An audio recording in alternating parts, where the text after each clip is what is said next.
G'day there guys, it's your main man Marky, back at it again with some more Entitled Parent stories. I upload here daily, and if you don't want to miss out on it, then you better smash that subscribe button and turn on the notifications. Anyway cobbers, it's time to sit back, relax and chuck a prawn on the barbie and enjoy these Entitled Parent stories. My mother raised me for 18 years, so my savings belongs to her. Sorry, typing on a phone and grammar will be poopy, but I will keep it short. Back in 2006, I joined the military and was 2 months in and had a long ruck march coming up, and so I wanted comfy socks. I went to the PX to buy some, only to find my card was declined. Confused because I never spent a penny since I've been there. I was able to get a hold of my bank later that day to find out checks had been written, like 500 at Walmart, 200 at grocery stores, and my utility bills. I called my mother up to see if she knew what was going on, to have her tell me she found my checkbook and needed to buy things, that she raised me for 18 years and spent a lot of money raising me, so that she deserved the money. Long story short, I had to cancel my account and open up a new one while still in a basic training, so I wouldn't lose any more money. This isn't her first time doing this type of stuff.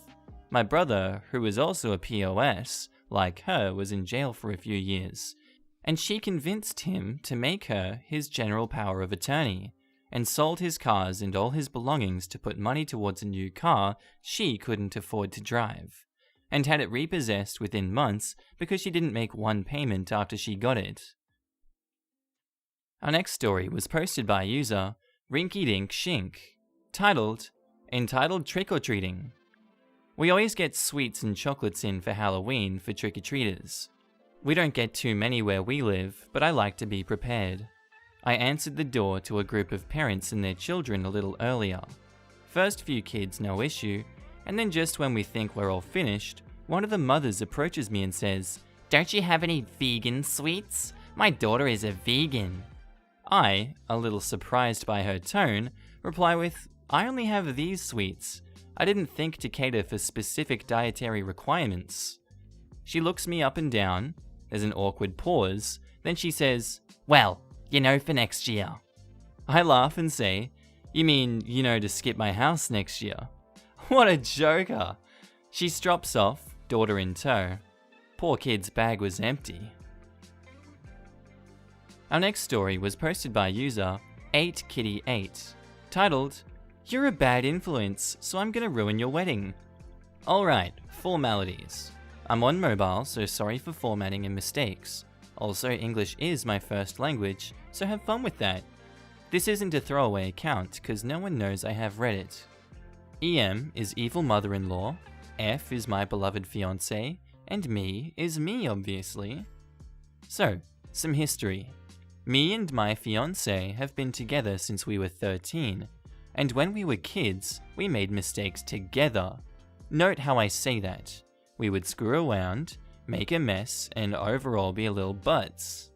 Now I have bipolar depression, so my moods tend to go haywire, and at the time I was recently diagnosed and had absolutely no control, along with wrong medicine.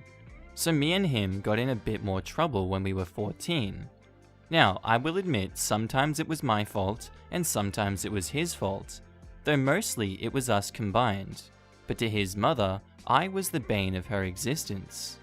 I was taking her son down the wrong path. We never did drugs, drank, or anything illegal, but she made claims we did. I was a horrible human being, and me being around with him caused him to get mental and yada yada, you get the picture. When we were 15, we had unprotected sex, and I had a miscarriage, which his mother completely blamed on me and was going to force me to get an abortion if I didn't miscarriage. When we were 16, we broke up because she forced him. I only found about this recently, but apparently she threatened to kick him out if he didn't break up with me. When we were 18, we rekindled and started dating again. Now she had calmed down a bit, but was still psycho. On my 20th birthday, he proposed to me and I obviously said yes. Now that every is catch up, onto why I am posting this and why the title is as it is. Me and him are set to get married in the winter of next year. Her way of finding out we were engaged was her RSVP, because we didn't tell her and waited to post it on Facebook till after she got that for fear she would try to do something. Once we posted on Facebook and let everybody know, she comments, "I do not approve." Okay, fine, we don't care. I posted a few pictures of failed wedding dresses on Facebook and she commented, "Wow, you're fat. Why is my son marrying you? At fiance, call off the wedding." On my post, like beer, I see that. Anyway, 2 days ago, I posted how we picked a venue and is so excited, and then she commented and tagged her 3 sisters, "Let's go dress shopping," with a picture of a bridal store. She is so unbelievably petty. I show my fiance all of this, and he calls his mum and tells her off. She's on speaker. Entitled mum, "I should be allowed to wear what I want." Fiance, "No mum, this is my wedding and you can't wear a white or a frickin' wedding dress." "Oh, it doesn't matter, it's not like this will last. I know it will just be a party and nothing more." "Mum, I'm marrying me, and if you plan to come in white, you're not invited." "You can't not invite me. You are my son and I can wear whatever I want.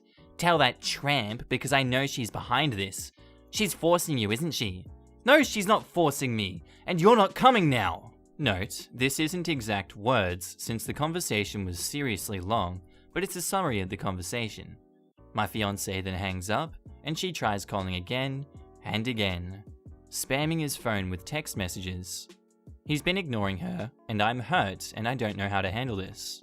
We are adults, but she still feels entitled to him in his life. I need help as well as needing to share her entitledness. Sorry this is so jumbled, I tend to ramble a lot when I'm annoyed. Our next story was posted by user VoteDog, titled, "My entitled mother freaks when my spouse leaves me and I can no longer pay her bills." For as long as I can remember, my mother, the entitled mother, has worked several jobs to pay her bills. As an adult, I got married and our combined income was pretty good, so we decided we would help take some financial stress off of her. So we started paying her phone bill and her utilities and bringing bags of groceries by once a week or so. Then one day, her car died and we decided to surprise her with a new one. We picked out a new smaller silver Toyota, mid-range, not all the bells and whistles, but still a nice car. When we gave it to her, she seemed very appreciative and happy. We told her we'd pay the monthly payment, the registration, and insurance. The rest was up to her. She still worked full-time, but had no idea where her money went. The plan was for her to take all those bills on again one day. We just never set a time for it to happen. Fast forward 2 years later, and out of the blue, my wife cheated and took off, leaving me with a ton of debt, a house I couldn't afford on my own, and a broken heart. I called my mum and sobbed over the phone to her about how terrible I felt. She was sympathetic until I told her I wouldn't be able to pay her bills anymore. In fact, she became totally silent. "Mum, are you there?" "Did you just say I have to start paying my bills again? Like my car payment and insurance?" "Well, yes, I can't afford it anymore with just my salary. Plus, I'm gonna lose my house. I can't afford to start paying these bills." "Mum, I had no idea this was gonna happen. I literally have no control over this." "I didn't even want this car. I hate silver. You got me silver knowing how much I prefer white vehicles. And now you're telling me I have no choice but to pay for an ugly silver car I didn't want? Plus all the other things like insurance? You're the one who gave me those bills. Why should I pay them?" I'm speechless at her response. And then she shrieks, "How could you do this to me?" It's one sentence from her that I'll never forget or forgive her for. My sadness turned to anger in a split second. "How could I do this to you? My wife left me. I'm alone and feeling like crap. I'm gonna lose my house and my credit score is gonna be screwed. I barely make enough for my own bills and you're going on about you? I've been paying your bills for over 5 years. Did you never notice and think that one day they'd be your bills again? Do you ever plan to pay things again yourself? Or were you just assuming I'd keep paying everything until you die? You are the crappiest mother on the planet. I'm here heartbroken, lost, and depressed, and the only thing you can think about is yourself?" I hung up on her and cried even more. Maybe 15 minutes later, my phone rings and it's my sister. I figured she'd just gotten off the phone with our mother. I answer. "Okay, You talk to Mum, what do you want? She's very upset. So, what about me? Is it that nobody cares what I'm going through right now? My life is in shambles and I'm devastated. Well, you can't really blame Mum. You bought her that car, she did not ask for it. And she does only own white cars. She didn't have a car at all. If I hadn't gotten her that one, she'd have to get a new one anyway. She's been driving it for over 2 years. Besides, she said at some point she'd be taking those bills back on. When was that gonna happen? You may just have to work something out with her. Just pay a little to help her get back on her feet. You can't just totally stop helping her. Yes I can. I ran the numbers. I literally do not have a penny to give her anymore. And you know what? Even if I did, I wouldn't. I've been doing this for her for years. And the way she acted today, she doesn't deserve it. If she needs money from here on out, it's on you. This is the one time I need my family to support, and clearly I'm not going to get it. She tried to defend the way my mother reacted, but I just hung up on her too. I put my phone on silent and sat with my dogs in the dark, thinking about how I had nobody to lean on since my mother and sister were such entitled, selfish human beings. After that first phone call, my mother did not reach out to me again to see how I was doing. I learned the hard way who my real friends and family were during that time. And, spoiler alert, this wasn't my mother. Edited to add, this was years ago. I fixed my credit, paid the debts, got remarried, and kicked my mother to the curb. Best decision ever.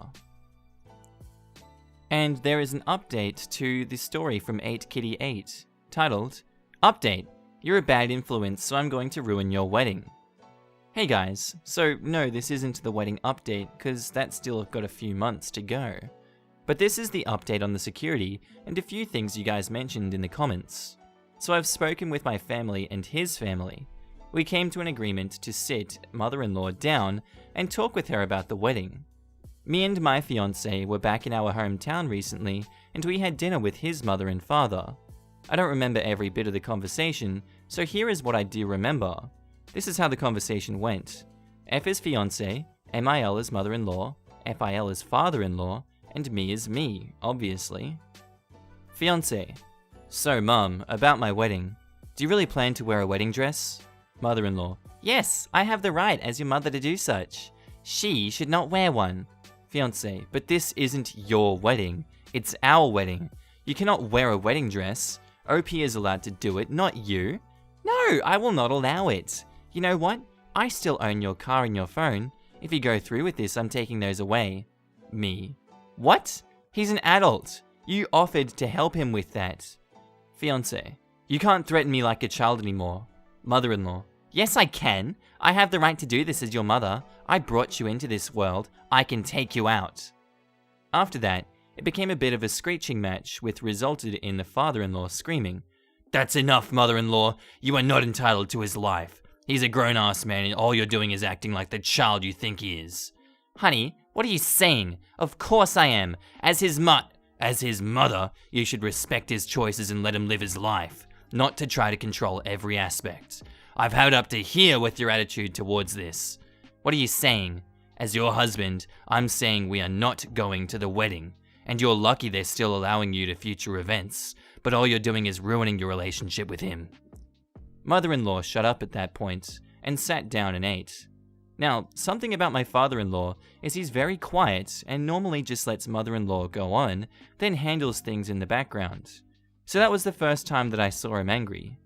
After this, when it was just father-in-law, fiancé, and me, father-in-law offered to get security just in case she tries, and he will do everything in his power to make sure she stays home but still attend. We will also be putting out a letter to all the potential guests. White is not allowed. I've also added a password with my wedding planner who will be giving that to all the vendors. Some of his family was shocked she really planned to go through with it and will also be helping in restraining her and not indulging in her ways. She always has been crazy, but wow, didn't know she was batshitting crazy. Wedding is in a few months, so the next update won't be for a while, but thought everyone would be interested in this. Our next story was posted by user Blue Lan, titled, Entitled Parent Tries to Get Me to Have Sex and Get Pregnant to Cure My Mental Issues. Hey, So I got reminded of a lady at my job who seriously tried to get me to have sex and have a baby. So I'm asexual, been that way for years. I've also been diagnosed with unspecific psychosis, depression, and anxiety. The chance of me having sex is slim, and the chance of me having kids is even slimmer. My co-workers know about my mental issues. I ended up in a mental hospital for a bit, and they wondered where I was. And this one parent was trying desperately for me to have sex because sex would cure my depression and a baby would cure my psychosis. Why is she entitled? Well, because she has a 3-year-old that she only kept around for a check and blew all her money on drugs. But she apparently has enough knowledge to know how to cure mental illness. She also tried hitting on guys young enough to be her kids. And no matter how many times I told her sex wouldn't cure me, she never let it drop. She finally got locked up after the second time her kids were taken away, but having kids worked out so well for her, so I should just listen. And our last story was posted by user Bluelin, titled, Entitled Parents Try to Make Me Into a Maid/Servant. So back to my church, filled with entitled parents, and my sister who is about to graduate, and I'm a year behind her, so I'm in the 11th grade. In the church, they hold a party for the graduating class. Really nice, except the 11th graders who were supposed to provide the food. They had an excuse, but I didn't mind that. But what I did mind was the 11th graders were expected to serve the adults like they were slaves. No, we were not paid. And we got the leftover food after everyone had picked at it and it was cold. And we were told to be thankful. We were supposed to run around offering drinks, cleaning up after everyone and such. I was not having that. This church already thought my family was trash, and I knew it would just tickle them pink to see my acting like a slave. So I told my nana I would bring food, but not serve. She said she didn't care and it was fine. So I went with my sister and stuck with her. I brought in the food, went to the sermon, and went with my sister when she went to eat. We basically stuck together the whole time, because like I said, they looked down on my family, and a lot of them didn't feel like asking my sister about her plans for school, or if she's moving, or about her future. But do you know who they did talk to? Me. Why aren't you serving? It's your job, you have to serve. Multiple adults were distressed because I wasn't doing what they wanted. I just looked at them and said, if you wanted a maiden servant, you should have paid for one. They were silent and walked away, tail between their legs, which only confirmed my thoughts that they only saw me as workforce. And before you say, didn't that happen to you when you were a 12th grader? No, it didn't. The 11th graders brought food, but my class absolutely refused to let them serve us. We even hid in the kitchen to avoid it.